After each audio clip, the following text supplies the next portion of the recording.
So I'd like to start by saying that one day I was chilling at Kentucky Fried Chicken. There you go. Minding my own business, eating food and finger licking.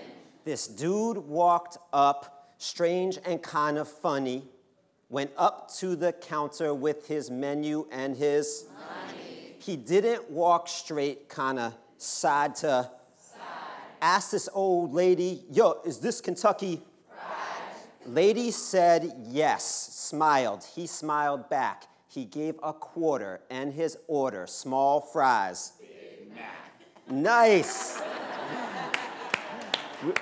We've got some old school heads in the house. I decided to do that today. I decided to do that because I randomly decided to do that a few months ago at Catherine Smith Middle School in the Evergreen School District. Shout out to the Evergreen School District. And the students just could not understand why someone would go to KFC and order a Big Mac. So it sounds like some people are familiar with the song. Don't shout it out yet. Raise your hand if you know who it's by. All right, we got my guy right down front. I have a prize for you if you can name the group that this is by. Run DMC. There it is. I don't know if you all remember these, if you're all old enough. So this is your prize here. It's a T-shirt, and you know how Tupac had Thug Life written across his stomach. This says Hug Life, which is something that I created. There you go. So yeah, cassette tapes. I'm sorry it's a blurry picture. We didn't have high def photos back then. But this was the first tape that I bought with my own money when I was probably younger than those Catherine Smith Middle School students. And I would listen to it every day on one of these. I memorized it front to back. And around that time, I started making my own rap songs. So this is me rocking the mic at about 5 years old. So as Al mentioned, I've had the honor of giving keynotes here before, and I've kind of told my story of how I got into hip-hop culture at such a young age, the ways in which that started weaving into my work as an educator when I started teaching at a juvenile prison in Providence, Rhode Island, what it's meant for me to be a hip-hop head and educator of the Caucasian persuasion, and what I think educators can learn from hip-hop culture. That's what a lot of my work has been about. And you can see last year's keynote. It's online. I know BIE tweeted it out this morning. It was beautifully shot by James and his team. It's up on YouTube. So I want to share some fresh stuff today, but I do still want to give a quick sense of who I am and where my ideas come from. You can see my love of rap music is long-standing. My work as a teacher, writer, and public speaker has been about exploring the intersections between hip-hop culture and education, partially as a way to engage students because it's very successful at doing that, but also as a way of directly working against racism, classism, and moving all of us to a more just world. So that's really what my work is about. As Al mentioned, I wrote this book, Hip Hop Genius, which I think we'll have here today. It's about all of this. And it comes out of my experience both teaching in the prison and elsewhere, but also in running a youth program. And I started this youth program years ago, and it worked with young people who were coming out of prison, and it was a project-based program. We ran arts-based businesses with young people, and that's where this concept of Hug Life came from, because a lot of the young people identified with kind of a thug life culture, and our message to them was not to reject all of that culture, not to reject their friends that they had grown up with and that had, in some cases, wound them up in these tough situations, but rather to say, how can we flip that? And that flip is something that's very common in hip-hop culture. So how can we take all of that energy, all of that culture, but just take the negative aspects? So if for a young person who was dealing drugs, how can we turn that into dealing something creative instead of destructive? The art that they make, murals, rap songs, how can we turn that into dealing vegetables? Where's Steven from yesterday? How can we make it creative? And for young people who have been involved in violent acts, instead of doing harm to their peers, how can it become about bringing their peers together and working together, right? So that's why we said, drop the T, keep the rest of it, hug life. And that kind of rhetorical flip is very common in hip-hop culture. One of the most prevalent metaphors of that, I don't know if you can see this well, it's a young man doing a backflip on a mattress on the street. And this image is both a literal and metaphorical flip, because the way that hip-hop was created, as Jeff Chang, who's a hip-hop history scholar, says, if blues music came out of the conditions of forced and oppressive labor, hip-hop music really came out of the conditions of no work. You had young people who were in the South Bronx in the 1970s. The sanitation department wasn't coming through. There was trash on the streets. The education programs that they had access to, in most cases, were not good. They were being trained on vocational equipment that was outdated, and they weren't able to then go from there into getting jobs, right? So young people who were in those situations could have been destitute about it, but instead they did this. They created a flip, which is summed up nicely in this one line from a Lupe Fiasco song. I backflipped on the mattress they slept on me on. And what he means by that is, while people were underestimating him, or this character, it pulled off this crazy new inventive dance move, and not only invented a culture in that community at that time, but really an enduring culture that's been kind of the dominant global pop culture for the last several decades, right? And is being studied by the most prestigious institutions. Earlier this year, I went and saw Nas, a rapper, perform his debut album, Illmatic, at the Kennedy Center with the National Symphony Orchestra, right? So hip hop has really made this amazing transformation and continues to grow. It's being used by every marketing firm, et cetera, right? But it all came out of this moment of adversity that young people had the wherewithal to flip on. So think about what that kind of agility in the face of adversity means for our students, for Black and Latino and Native young people in our schools, for poor white students, for students who are designated special needs or special education, for us as teachers, who often become the scapegoats for everything wrong with education. What does it mean to backflip on that garbage that's left on our stoops? So I wrote this whole book about it. I made a short video. They both can be found at this site. Over the past few years, in a large part in partnership with the Buck Institute for Education, I've been exploring what these ideas mean specifically in project-based learning. So I made a little short link for you. That's last year's keynote. Jot it down. Don't play it out loud on your iPad right now, but hopefully in your leisure time you can watch it. We also made an abridged animated version with Rachel, who's back there doing the illustrations here, which is definitely worth watching just for the animations alone. It's very, very cool. That's a short link for that one. I'm excited to share some new stuff with you today, but since I know that you're one day into this PBL world, a lot of you have started PBL 101, I couldn't resist sharing some of my thoughts about what hip-hop means for project-based learning. And I've created these hip-hop PBL essentials. But to keep myself moving, because I have a lot of other things I want to share, I'm going to keep it to 3 minutes. I know it sounds impossible, but I'm on a mission. All right. So when I ask students why, thanks, Al. When I ask students why they like their favorite rap artists, before they mention their flow, their lyrics, the beats, oftentimes what they talk about is that the rapper is real. And that's a very important value in hip-hop culture and in education. Susie was just telling me that she was meeting with teachers in Mexico, and their students said that the most important thing to them was that they keep it real. In hip-hop, what that means is authenticity. So this is a cell phone photo that a friend of mine sent me that you totally can't see, so I'm not even going to tell you about it. But it's an example of keeping it real. Basically, it's a G-Shock watch that he was really proud he got for a good price until his girlfriend pointed out that it actually says G-Shook up top. And because it wasn't authentic, we all clowned him. Because in hip-hop, it's really important that what you have and what you do is real. So what does this mean for project-based learning? First of all, it means we want to keep things real world, right? We want to get students out of the school and let them do projects that really see how things play out there. In some cases, we can do that using the World Wide Web, right? And we can get students outside the school walls by getting them online. So that is a possibility. But it's really also great when we get them out of the building. Second piece of keeping it real in PBL is real work, right? And what this means is that we're engaging students in the actual work that someone in the career or the profession that they're studying would do. So we're not doing a fake architecture program with students studying architecture. We're getting them on AutoCAD, right?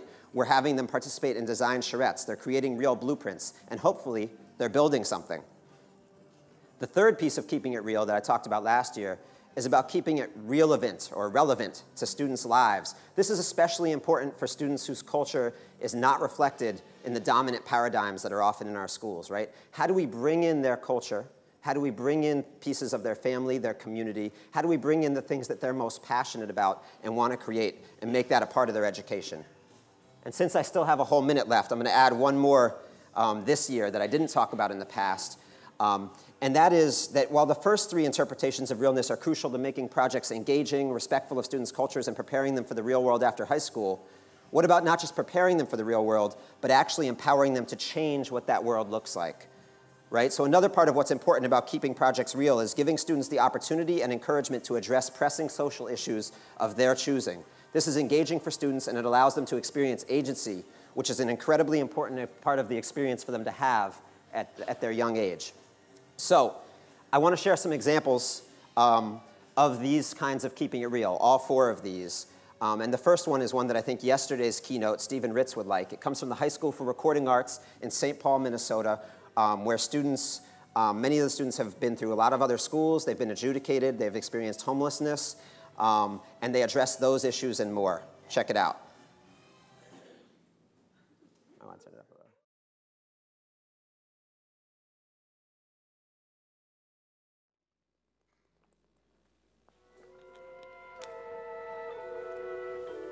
The sky, too, is everyone's sewer. This is the great airlift. Thousands of tons of daily rubbish on a free ride.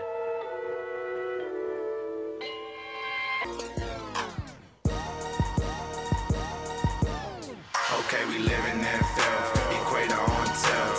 Has the world spinning, we polluting up the air. Old folks leave, but the kids stay here. So why you still here? You need to treat it like you care. I'm clean up in the air, yeah. Clean it up in here till you clean up in the air. Treat it like you care, yeah. Clean it up in here till you clean up in the air.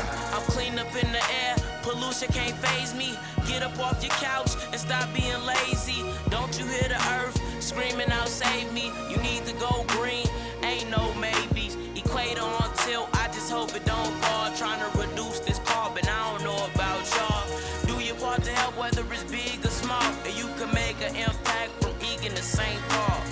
We got these little baby crying and these old people dying. They just burning fossil fuels, they ain't trying. When they know alternatives is what we supplying, yeah. Call us the green team, cause we ain't using coal, you know we using steam. We junior eco-activists with a dream. Hurry up, let's save the earth, I can hear her start to scream. Okay, we living in filth, equator on tilt. Has the world spinning, we polluting up the air. The old folks leave, but the kids stay here. So why you still here? You need to treat it like you care. I'm clean up in the air, yeah. Clean it up in here till you clean up in the air. Treat it like you care. Clean it up in here till you clean up in that. All right, so I cut it there, but it's a great video, yeah. You can find this video and a lot of really great videos from the High School for Recording Arts on YouTube if you search HSRA MN for Minnesota. This video was produced by students who were designated as special education. All the videos at the school come out of what's designated the special education class. It was real world in that they obviously got out in the real world to shoot it, but they also used it as part of a campaign they called Get Your Green On, which involved music videos online, putting out CDs, digital music distribution, touring, and speaking at conferences. They had to do real work, from science research to songwriting to this high-quality video production. It was relevant to them, right? They were using an art form that they were excited about to talk about issues with immediate relevance to their lives. And of course, they took on a real issue of not just societal, but planetary importance in talking about pollution. Over the last 15 or so years that the High School for Recording Arts has been around, they've taken on a ton of real issues. These were just some that came to my mind quickly of projects that I'd seen. And I think it's important to note that it's not just about students studying a real issue or even informing people about that issue. In some cases, it's about making a real tangible impact on that issue. So in one case, the seatbelt safety campaign that the students were engaged in at the school, the students at High School for Recording Arts are credited with actually getting a law changed in Minnesota because one of the students approached the governor with a video camera and crew and asked him his position on this law that he had refused to comment on up to that point. And he said he supported it. And later, when the law passed, people said that they thought it was because he was caught on video by these students saying, yes, he supported it, that they ended up having to sort of push the law through. So students can have real power in making these changes. I was just visiting my brother in Oakland, who teaches at a project-based learning school, and I got the program from the graduation at his school. And I was just amazed. There's a small school, high school, 21 graduates, and every single one of them, their project had to do with a real issue in the world. I wanted to share a few. I mean, I could share all 21, but that would take a little while. Denise, a number from 1 to 21. 8. 8. 8 was by Lisbeth Maldonado, and her senior thesis project was Education, Not Incarceration, School to Prison Pipeline Prevention. Someone else, a number from 1 to 21. 18. Jonathan Mejia Naveda. His senior thesis project title was No Status, No Self, HIV Testing Event. One more. Rachel. 3. Jose Cartagena Miranda. His senior thesis project title was Young Oakland, News for Youth by Youth. So we could go on doing this, for quite a while here with all 21 of these projects, but I just thought it was incredible that every single one of the projects fired on those cylinders. I do want to share one more video because I often share these music videos and they have rap and they're from a high school, and I have teachers say, well, I'm not really hip hop, I couldn't do a rap video, or I teach elementary and middle school, so I'm not sure that this would apply. So I want to show you another kind of music video. Do we have any elementary teachers in the house? Nice, wow, okay, so, and what about Lady Gaga fans? All right.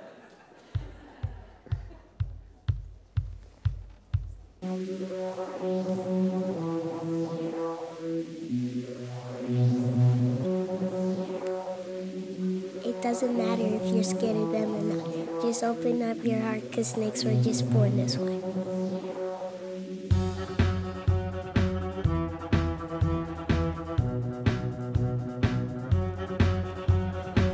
Our teachers told us in second grade we'd be herpetologists. If you don't know, that means we study snakes from everywhere around the world. There's nothing wrong with having scaly skin. We say snakes are all made perfectly. So watch them slither because they'll go far, even with no legs and arms. No need to be scared of snakes, they're not all the same. You can't change who they are. Snakes are born this way, they are a part of this world. Don't judge snakes by their looks, you can't change who they are. Snakes are born this way. Did you know that without snakes, mice would eat up all our grapes? There would be no food for cows. Without cows, we have milk, no pizza and no ice cream. We need snakes, baby, they are born this way. You can't change who they are. Snakes are born this way. That was great. That was actually really high pitch.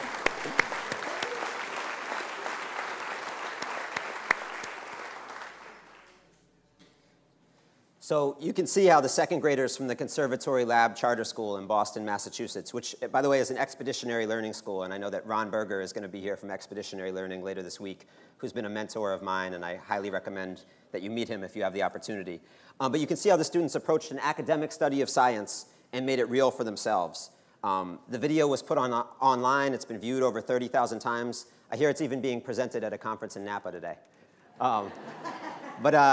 They did real work. They read scientific articles. They met with folks at Harvard University. They visited a nature sanctuary. Then, as you saw a little bit of in the video, they created anatomically accurate scientific drawings. They went through multiple drafts, excuse me, produced not only this song and video and played all the music, but also produced a book of those scientific drawings. The project was relevant to their lives. They got to use a song that they were excited about at the time and also address what was, for many of them, a very real fear of snakes. But it also addressed a real issue, a bigger issue than just a fear of snakes, and that issue was around being judged without really being known, right? Which ties into this issue of bullying, which is huge in the lives of second graders as well as older students. So I just want to ask you to please keep all 4 elements of this mantra of Project Realness in your minds as you go through the next several days and when you get back to your schools. Because it's not only keeping it real through PBL that's important and the best way to prepare students for life. I think it's also the most respectful way to engage them, and it lets them take direct action towards solving issues that affect them most directly, whether it's second graders addressing bullying or high school students addressing pollution, right? But today I want to talk about the implications of project-based learning for another group of people who deserve respect and to be listened to for solutions. Teachers. This video is what inspired me to want to talk about this. The vocabulary matrix. What's the strategy we're using today? Vocabulary matrix. And we are also going to use apposition. What else are we going to use? Apposition. So repeat after me. We will use Use. Accurately. Accurately. Grade appropriate. Grade appropriate. General academic. General academic. And domain specific words. And domain specific words. And phrases. And phrases. When writing. When writing. Or speaking. Or speaking. By choosing. By choosing. Flexibly. Flexibly. From a range of strategies. From a range of strategies. The strategy today that we're using two strategies. How many strategies are we using? Two. The two strategies are apposition and vocabulary matrix. What I want you to do is turn to your AV partner and I want you to tell them what are the two strategies we're going to use in vocabulary. Ready? Okay, that felt like it was 45 minutes, but it was actually, that was actually 60 seconds. So on the count of three, I just want you to just shout out loud how watching that made you feel. 1, 2, 3. Yeah, I heard a lot of anger. When I saw that, it infuriated me. And I go around and I do a lot of professional development work with teachers. So I wanted to have some sympathy for whoever was presenting there and think maybe this was just a bad minute of a not great session, but not as bad as this maybe looked. But a friend of mine's sister was there and said that it was actually like this the entire day and throughout the entire training. And that these consultants had come in from the UK and California. Nothing wrong with California, but had come in from the UK and California and were presenting at teachers like this. So I just want to say something about this. I was raised by teachers. My parents were teachers. My grandparents were teachers. A lot of my parents' friends when I was growing up were teachers. And most of the young people that I grew up with have become teachers or work with young people in some way. We have a serious problem in this country. We do not respect teachers enough. Yeah. We do not respect teachers enough. It's not enough to give our students real-world, relevant projects that respect them as thinkers and problem solvers. We need to treat our teachers with the same respect. And that's part of why what BIE is doing is so powerful and important to me, right? Because through trainings like PBL 101, teachers are getting the chance to learn a new pedagogical approach through that pedagogical approach, right? So in the same way that the training argues projects are the best way for students to learn, they demonstrate this concept by using projects to teach teachers PBL. So the flip that I want to ask you all to consider today is for us to think explicitly together about what the project-based approach can mean for teachers. And I'm embarrassed to admit how long it took me to think about project-based learning in this way and realize that this is part of the reason that I love it. Part of the reason is because it's way more engaging for us as teachers. Would you rather pass out and collect worksheets with multiple choice science problems, or engage with your students around building a boat out of cardboard and duct tape and trying to figure out why some floated and some didn't? Or watch your students design a video game that teaches younger students the scientific method?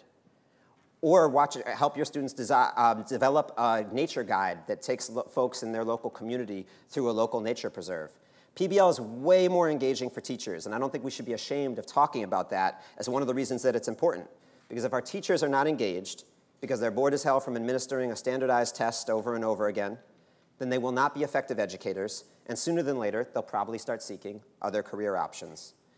But what if it doesn't stop there? What if the reason that PBL is important for teachers isn't just about the fact that it's more engaging for them to present or administer projects with their students?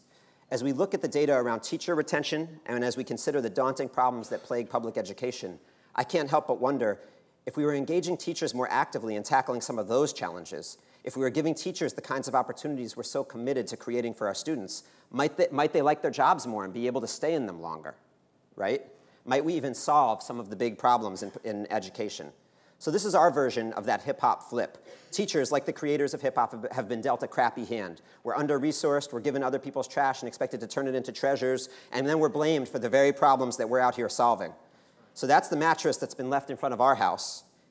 The mattress is, in some ways, that professional development video from Chicago that I just showed you. The flip is using a project-based approach, not just as a teaching methodology, but as an approach to our work as educators. And this is the flip that I want to propose to you today. What if teachers could actually be using a project-based approach to tackle real issues in their classrooms, schools, and communities? What would that look like, and how can we make it happen, has become my driving question. Because I don't think driving questions are just something that we do in a kind of contrived student project. I think they're what motivate all of us, young and old, throughout our lives. And I think, did you all study driving questions yesterday? Does this fit the criteria? You can't get the answer on Google, right? I know that's part of it. And it's tweetable. It's under 140 characters. So I think I did it. I'm really excited to share with you some of the initial thoughts I have about answering this, because I've actually been getting to explore this question over the last several months with an organization that I just started working for, which, as Al pointed out, has a strikingly similar acronym to BIE. And I've been waiting all year to do this. You kind of stole my thunder. But here it is, the Buck Institute for Education, the Business Innovation Factory, or BIF, as people call it. And this organization is a nonprofit organization that's been around for about a decade. And it uses human-centered design to create new models in education, in healthcare, and other social sectors. I run something called the Student Experience Lab at BIF. And in this lab, we recognize that, unfortunately, this statement by Pedro Noguera is too often true. We live in a country where those who know the most about education have the least say, and those who know the least have the most say. Right? I'm getting that resonance in the room. Yeah. We see this playing out in the world around us, but at the Student Experience Lab, we refuse to accept it. And we call it the Student Experience Lab because we really believe that our work as educators should be based on the experiences that students have, as well as other stakeholders, first and foremost, teachers, which is why we've been piloting a project over the last year called Teachers Design for Education, or TD for E, or for Ed. And the idea behind this project is simple. It's that teachers are some of the most knowledgeable people when it comes to our education system, and that if we empower teachers to generate solutions to the challenges in their classrooms, schools, and communities, it will be a rewarding process for them that will generate valuable solutions for our society. So we proposed this idea to the Bill and Melinda Gates Foundation. They provided some seed funding to build an in-person training, which we've been piloting, and an online platform that uses principles of design thinking to support teachers in tackling challenges of their own choosing. So let me translate that into PBL slang for you. Teachers get voice and choice. They develop driving questions. They go through a process of inquiry and innovation, and then they publicly present a product. There's even more parallels, but that just gives you a little sense of how design thinking and PBL are really, in many ways, very intertwined. So over the last several months, we've gotten to pilot this in Rhode Island, Philadelphia, and in Chicago, where you saw that other video from. So I want to show you 30 seconds of video of our work with teachers in Chicago. There's nothing spectacular about this. It's just shot on a little camera. It's a little shaky. The sound isn't great. But I want you to see it just to see how different it is from that last video. And it starts with a teacher at Wells Prep Elementary and Middle School, a public school in Chicago, talking about the work that she and her colleagues have been doing. Academically or, disciplinary. So in terms of, we have about 5 minutes to give feedback to them, but so I figured we can do a kind of spitball, having you guys listen, take notes on whatever. So if anyone has any feedback or thoughts. I have a question. The surveys that went home to the parents, were they anonymous? That was my first question. Sure. So I'll give you a little more context in a second, but you see that teachers are sitting in a circle. They're engaging with each other. There's a facilitator who's trying to bring teachers' questions for each other out so that they can push each other's work forward. This is what an example of what it can look like when teachers are engaged in real projects together. So here's a little more about this project. Here's the team from Wells Prep that we were working with, and their driving question was, how do we educate the whole child? How do we use qualitative data, personal information from students' lives, to help understand their quantitative data, their test scores? Because they felt like they were being pushed to look at data all the time, but only a very narrow piece of data around test scores. So through collaborative workshops, where ideas were brainstormed and refined, and the teachers got to push each other's ideas, through hands-on individual activities, where teachers began to sketch and physically prototype their ideas, and through weekly teacher-led workshops at their schools, and the use of the online curriculum that we created, the Wells Prep teachers have been engaged in the process of using design thinking to figure out how to use a more holistic set of data about their students. They came up with a method of gathering qualitative data through surveys and personality assessments, and then developing an organizational system to track that qualitative data and weave it in with the quantitative test data that they have so that they could look at trends, patterns, surprising findings, and ultimately help develop systems for teaching the whole child and targeting supports to their students, which they believe will increase academic achievement. So this is one example of the many powerful projects that we saw in this pilot process. Earlier this month, we brought together all the teachers from the pilot in Rhode Island, and the energy was just amazing. For those of you who have done projects with students in the past, you know that energy when people are engaged in a project that they're really excited about. It was the exact same feeling, but it was really exciting to feel it with colleagues instead of just with students. The teachers were so excited to share the projects that they developed with others. They were so excited to give feedback. And several of the teachers said to me that this process of doing this project with their colleagues had re-inspired them, that they had been thinking about not returning next year to teach, and that this had made them want to come back. So it was that powerful. I wanted to share a few more of the projects. This is Team El Centro from Philadelphia. They're a project-based high school. These 4 teachers from El Centro identified this question: how can we improve school culture? So they went through a series of activities together, like mapping all of the stakeholders in their school community that were involved in creating the culture. They went out and talked to these stakeholders. They came back and shared and analyzed results. They found a particular challenge that perhaps some of you can relate to, which is that being a project-based school, a lot of their students were coming from not so project-based schools, so they needed to particularly help acculturate students to that environment. And they saw an opportunity through this work to engage a specific group of stakeholders, older students and alumni, in acculturating the newer students. So they brainstormed what forms that could take and physically prototyped some of them. And they're now piloting a student and alumni leadership group that's going to lead orientation and, in fact, a whole few-month gateway process for new students coming into the school. And you can see here, this is their first publicly presented product. This is the student and alumni group that came together to start planning this new gateway for new students to the school. So I could share teacher projects with you all day today because I'm really high and excited about these. But I'm just going to give you one last one. This is a team of elementary school teachers from across the school district in Warwick, Rhode Island. And they felt like the professional development in their school district was lacking. They felt like it was a little too much like the stuff we saw in that first video from Chicago. So they came up with an out-of-school, underground meetup for teachers. And I have a video that I want to share of them talking about the process and showing some footage of the first meetup, which they call Create and Collaborate. We're always kind of the go-to people in our buildings, and I think that brings us all together as a district. We all have that drive to make a change and to keep moving forward, to keep moving education forward. So a lot of initiatives that keep coming down to us from the district level, and unfortunately there's not a lot of time to digest that. So we knew that we wanted to create a infrastructure to basically improve professional development within our district. And therefore directly impact student learning. Yes. We sent out a survey expecting maybe 50 people to respond, and when we have 140-something respondents of elementary teachers in Warwick that truly just gave us their honest opinion. When we finished our reflection, we had like little bits and pockets of reflection. I think that was one of our most difficult nights together, times that we spent, outside of reflection. It was very enlightening. Like right? When you finally put it all together, you accept. At about 10 o'clock at night, when we thought we were going to kill each other, we looked at that makes sense. People wanted to collaborate. They wanted to meet, and their definition of collaboration was different, I think, from what we were looking at it as. They were collaborating, but on the fly, in the bathroom stalls, over the stalls, at the lunchroom, at the copy machine. We needed to come up with something, and we found that an underground learning community was the way to do it. And we came up with Create and Collaborate. But it'll be great when there's enough of each grade level to sustain itself a little bit.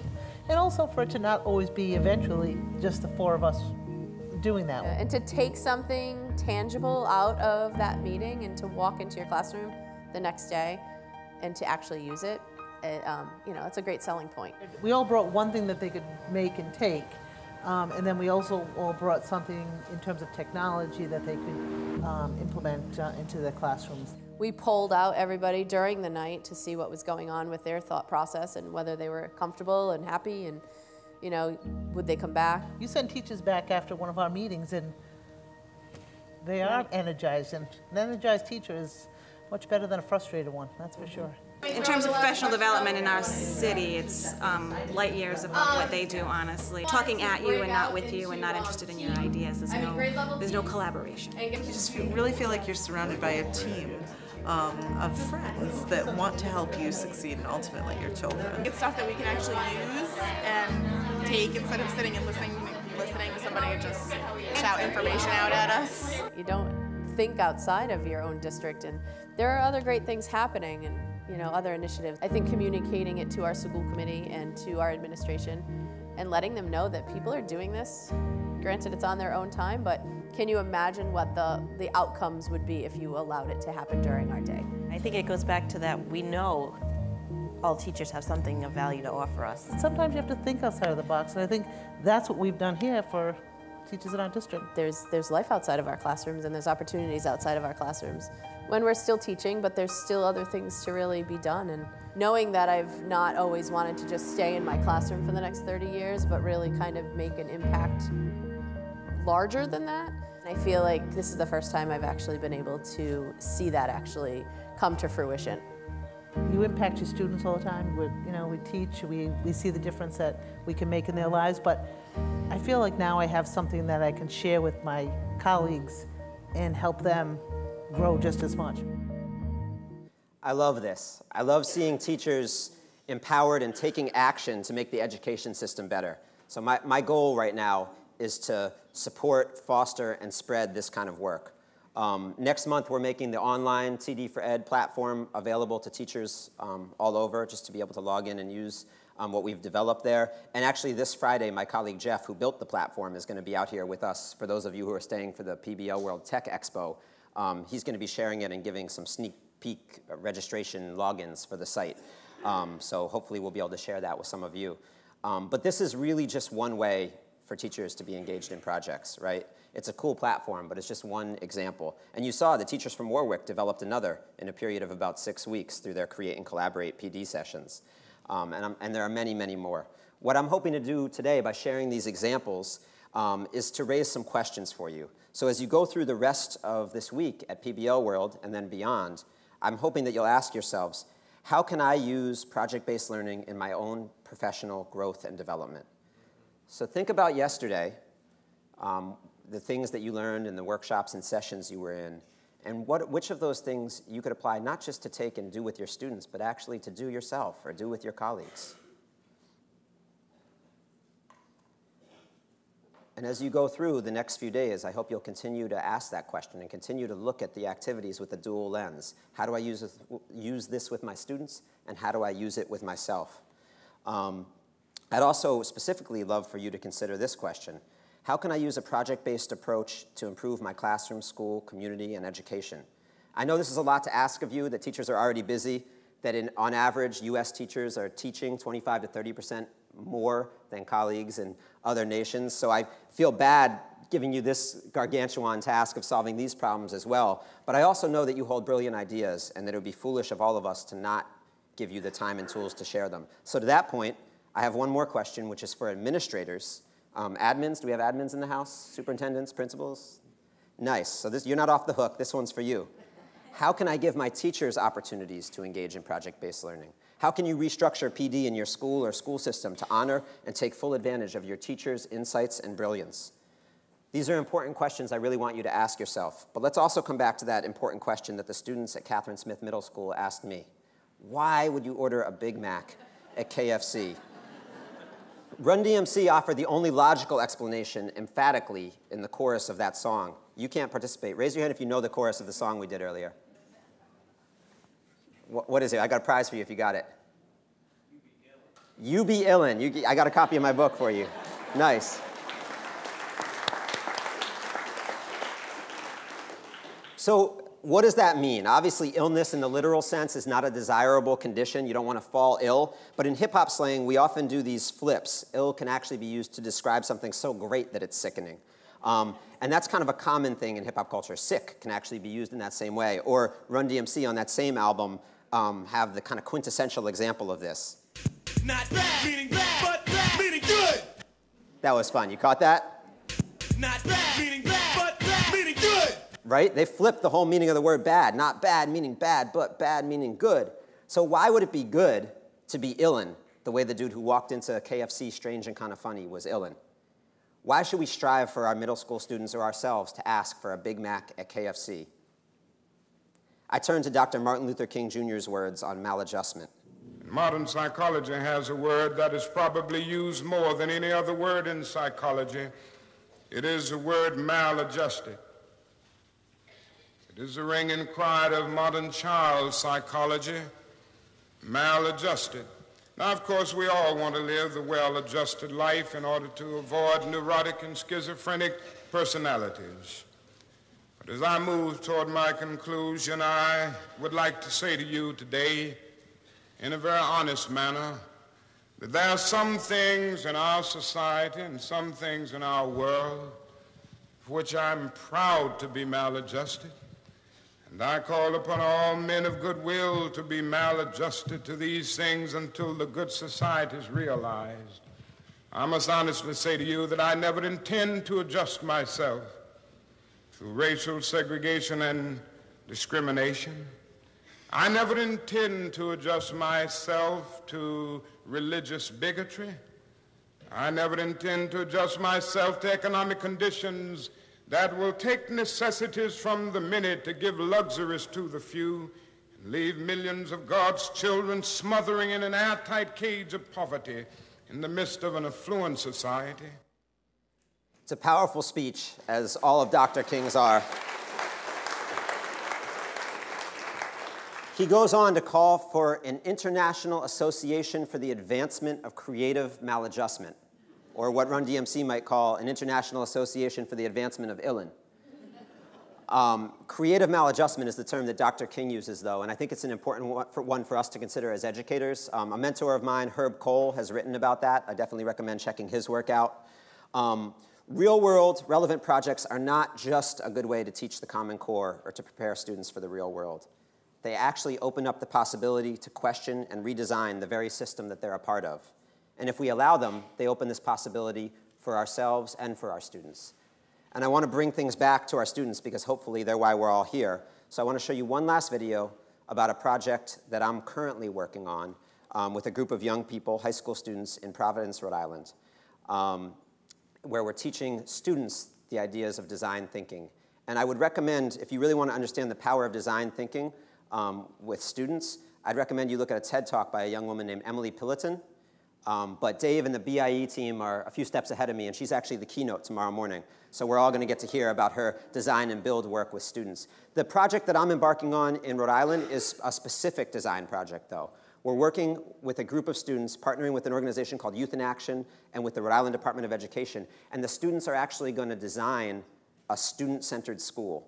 And the Department of Education has committed to opening the school that the students design. So I just want you to share a little bit about the project in the students' own words. There are students like me. No matter how hard we try, the system just doesn't work. Teachers, counselors, families, and support groups try different ways to help, but it doesn't seem to work. For students like me, him, like her, like you, we get mad, confused, frustrated, and bored. Some of us give up, and some of us flunk out. So we, as a group of students from different schools across Rhode Island, are getting together because enough is enough. It's time for us to design something new. With the backing of our state's education leader, we are going on an adventure to design a new school. This is Students Design for Education, SD4E. SD4E. SD4E. Students are rising up to create the education that we want and we deserve. Students are rising up to bring the excitement of our learning back to school. Students are rising up to use proven design tools. But we can't do it alone. So join us in changing the way we tackle education. So join us. Because this is my education. This is my future. This is our future.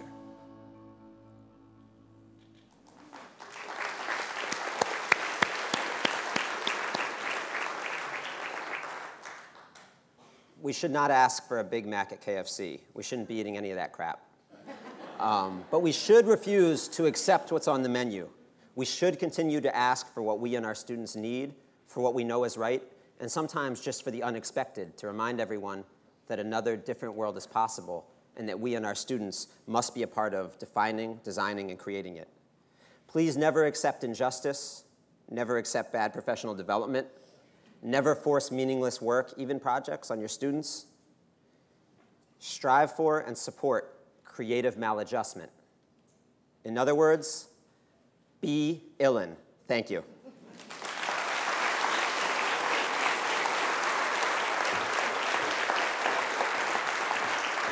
safe.